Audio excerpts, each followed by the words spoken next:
Hi అండి, అందరికీ నమస్తే. నేను మీ సునీల్ మద్దాల. ఏంటంటే కలిసొచ్చే కాలానికి నడిచొచ్చే కొడుకు అన్నట్టుగా పవన్ కళ్యాణ్ గారికి అలాగే జనసేనకి అన్నీ మంచి పనులే జరుగుతున్నాయండి, శుభ పరిణామాలు జరుగుతున్నాయి. ఏంటో తెలియదు కానీ మొత్తానికి ఎలాగైతేనండి రాజ్యసభ సీటుకు ఎవరైతే అనకాపల్లి సీటుని వదులుకున్నారో కొణిదెల నాగబాబు గారు, కాబట్టి ఆయనకి రాజ్యసభ సీటు వరించనుంది నిజంగా. ఎందుకంటే ఏదైతే వైఎస్ఆర్సీపీ ఎప్పుడైతే ఓడిపోయిన కాడి నుంచి చాలామంది కూడా నిరాశలో నైరాక్యాలో, ఎలా అంటే వాళ్ళ ఒక ముగ్గురు రాజ్యసభకి రాజీనామా చేయడం చాలామందికి తెలుసు మీలో. కాకపోతే వాళ్ళు ఎవరెవరంటే ఒకసారి చెప్తాను నేను. బేదా మస్తాన్ రావు, ఆర్ కృష్ణయ్య, మోపిదే వెంకటరమణ గారు, వీళ్ళ ముగ్గురు కలిసి రాజీనామా చేశారు. రాజీనామా చేసేసిన వీళ్ళ పరిస్థితి ఏంటంటే కనుక ముగ్గురు బీసీ వర్గానికి చెందిన వాళ్ళే. ఒకటి ఆర్ కృష్ణయ్య గారు తెలంగాణలో బీసీ ఉద్యమం మీద తెలంగాణలో సొంత పార్టీ పెట్టి సొంత అజెండాతోటి నేను ముందుకెళ్తానని ఆయనైతే అనడం జరిగింది. అలాగే మోపిదే వెంకటరమణ గారు ఆయన ఎలాగో నేను టీడీపీలోకి వెళ్తానని ఫిక్స్ అయిపోయాడు, రేపు బాబా టీడీపీలోకి వెళ్ళిపోవచ్చు. అలాగే బేదా మస్తాన్ రావు గారు మొత్తం రాజకీయాల నుంచే వాష్ అవుట్ అనమాట. ఆయన రాజకీయాల్లో నేను ఉన్నాను, ఇంక చాలుకి రాజకీయాలు అని చెప్పేసి ఆయన రాజకీయాలకు దూరంగా వెళ్ళిపోవడానికి ప్రయత్నం చేస్తున్నాడు. కాబట్టి వీళ్ళ ముగ్గురు రాజీనామా చేయడం వల్ల ఏదైతే అసెంబ్లీలో ఉన్న సంఖ్యా బలం కారణంగా 3 పదవులు కూటమిగా దక్కుతాయేమో అనేది కనుక ఇప్పుడు మాట్లాడుకున్న హాట్ టాపిక్ నిజంగాను. మూడిట్లో జనసేనకేమో 1, టీడీపీకేమో 2 ఎప్పుడుండే మామూలుగానే. కాబట్టి వీళ్ళ ముగ్గురులో రాజ్యసభకి వెళ్ళేది ఎవరు, జనసేన నుంచి రాజ్యసభకి వెళ్ళేది ఎవరు అని అంటే కనుక ఫస్ట్ వినిపించే పేరు ఏదైనా ఉందంటారనే కనుక నాగబాబు గారే, దాంట్లో ఎలాంటి డౌట్ లేదు. ఎందుకంటే ఆయనకి సీట్ ఇచ్చి అనకాపల్లి నుంచి పోటీ చేస్తారని నిలబడతారని అనుకున్నారో, ఎప్పుడైతే బీజేపీ ఆ సీట్ అడిగిందో అక్కడి నుంచి పోటీ చేస్తానికి లేదు అక్కడ. కాబట్టి ఆ సీటుని త్యాగం చేశాడు నాగబాబు గారు అని అయితే, అందువల్ల ఆయనకి తగిన న్యాయం చేయాలి అని ఆలోచించి ఈ రాజ్యసభ సీట్ని ఆయనకి ఇవ్వడానికి అయితే కనుక ఎక్కువ మొగ్గు చూపుతున్నారని పైకి అనకపోయినా విశ్వసనీయ వర్గాల సమాచారం, దాంట్లో ఎలాంటి డౌట్ లేదు.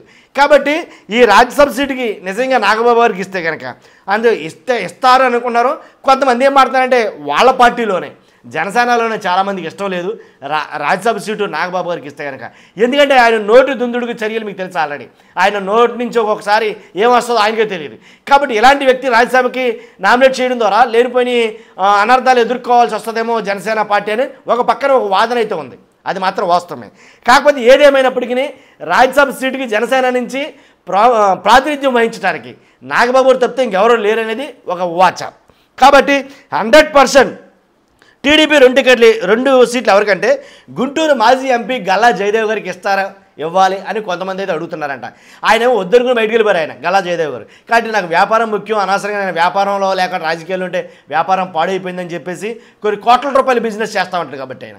కాబట్టి లేదు, ఆయనకి కావాల్సింది ఒక స్థానం ఇవ్వాలి కాబట్టి మనం సముచిత స్థానం ఆయన కల్పించాలి కాబట్టి గల్లా జయదేవ్ గారికి ఇద్దాం అని అయితే ఆలోచించుకున్నట్టుగా టీడీపీ వర్గాలు మాట్లాడుకుంటున్నాయి.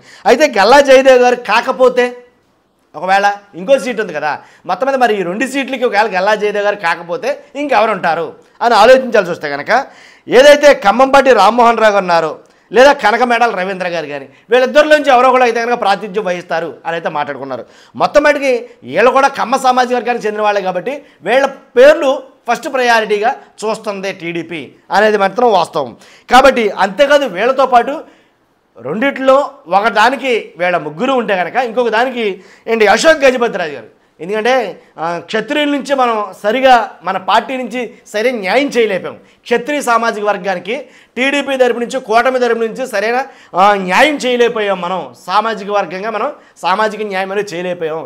కాబట్టి ఎవరైతే అశోక్ గజపతిరాజు ఉన్నారో ఈయనకి ఎక్కడి నుంచి రాజ్యసభ పంపితే కనుక క్షత్రియ సామాజిక వర్గానికి కూడా మనం న్యాయం చేసిన వాళ్ళు అవుతాం అని ఆలోచించుకుని అశోక్ గజపతిరాజు గారికి ఇవ్వడానికి అయితే కనుక ఎక్కువ మొగ్గు చూపుతున్నారని టీడీపీ వర్గాలే మాట్లాడుకుంటున్నాయి. మొత్తానికి ఎలాగైతేనండి 3ట్లో 2 అయితే కనుక టీడీపీ తీసుకుంటుంది, 1 అయితే జనసేన తీసుకుంటుంది. ఈ ముగ్గురు రాజీనామా చేయడం వల్ల వైసీపీకి 11 మంది రాజ్యసభలో సంఖ్యాబలంగా ఉన్న వేళ ఇప్పుడు ఏం జరిగింది, 11లోంచి 3 బయటకు వచ్చారు, 8 మాత్రమే మిగిలారు. కానీ ఉండి కొలిది దాంట్లోంచి ఇంకో 2-3 బయటకు వచ్చేస్తారు. రాజ్యసభ నుంచి 2-3 రాజీనామాలు చేయడానికి రెడీగా ఉన్నారు.